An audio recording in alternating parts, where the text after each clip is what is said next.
కిరణ్ నిజంగా అప్పుడు I still remember audio ఫంక్షన్లో తను ప్రీ రిలీజ్ ఈవెంట్లో తను మాట్లాడిన తర్వాత నేను చాలా ఎమోషనల్ అయిపోయా. స్టేజ్ మీద అసలు ఎక్స్పెక్ట్ చేయలేదు. I got very emotional. ఇంటికి వెళ్ళాక ఆలోచించాను, ఎందుకు ఇలాంటి కష్టాలు వస్తున్నాయని. But today standing here I'm so happy for him. అన్నీ దాటేసి ఒక మెట్టు కాదు, ఎన్నో మెట్లు ఎక్కి పైకి వచ్చాడు యాజ్ అన్ యాక్టర్గా. అని ఒక బ్రాండ్ పడిపోయింది కిరణ్కి. అండ్ తను ఎంత కష్టపడతాడో తెలుసు. ఇంకా క్యారెక్టర్లోనే ఉన్నాడు.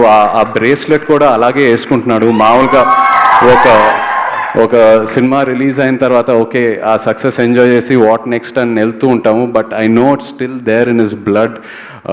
So happy for you Kiran. Wishing you all the best. And Gowri love స్టోరీతో నాకు నా శేఖర్ కమ్లా గారు లవ్ స్టోరీ సినిమాతో పరిచయం. నాకు గౌరీ అంటే అప్పుడు అస్సలు ఎక్స్పెక్ట్ చేయలేదు. She was so quiet.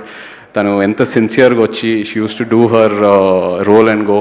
And ఇవాళ ఇలాంటి క్యారెక్టర్ని యాక్సెప్ట్ చేసి చేయటం అనేది ఇట్స్ నాట్ అ జోక్. అంటే ఒక ఆల్కహాలిక్ అమ్మాయి ఆ జర్నీ చూపిస్తూ ఆ ఆల్కహాలిజం నుంచి బయటికి వచ్చి మళ్ళీ రికవర్ అయ్యి మళ్ళీ మొత్తం హోప్ అంతా పోగొట్టుకొని మళ్ళీ అది బయటికి రావటం అనేది it's really such a huge responsibility to carry.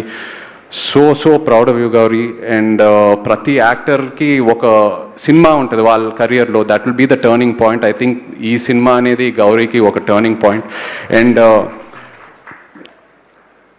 I think ఆ సీన్ ఎక్కడైతే గ్రేవ్ యార్డ్లో తను కూర్చొని ఏడుస్తుందో ఇట్ రియలీ నా కంట్లో నీళ్ళు వచ్చేసింది సినిమా చూసేటప్పుడు. అండ్ ఆల్సో కిరణ్ కూడా బీచ్ మీద కూర్చొని అమ్మ ప్రేమ గురించి చెప్తూ ఉంటాడు.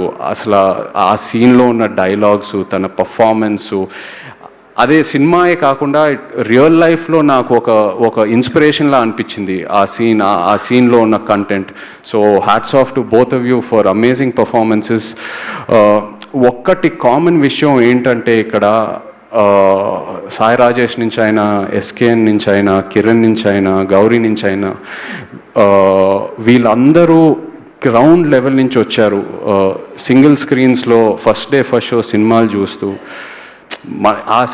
ఆ పిచ్చి ప్యాషన్తో మనం కూడా మంచి సినిమాలు తీయాలి, ఎలాంటి బ్యాకింగ్ లేకుండా ఇవాళ ఇండస్ట్రీలోకి వచ్చి ఫైట్ చేసి ఎన్నో ఛాలెంజెస్ ఎదిరించి ఫైట్ చేసి వచ్చి ఇలాంటి సక్సెస్ఫుల్ మూవీస్ తీస్తున్నారు. It is a huge inspiration for me.